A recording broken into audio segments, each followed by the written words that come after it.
sebe myslí. Má trochu doľava.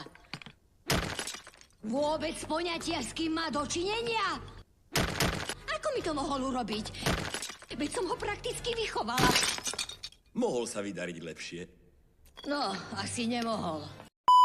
To je holokrong. Áno, zbavím sa kuska. Živého kuska? Áno, živého kuska, nechápeš? Je to úžasné. Odstránim kuska, on nemá dediča a v líši budem vládnuť ja sama. Geniálne. A ako to chceš urobiť, keď ťa prepustil? Do laboratória! Zatiahni tú páku, Krong. Nie tu! A? Na čo je tu vôbec tá páka? Zatiahni tú páku, Krong.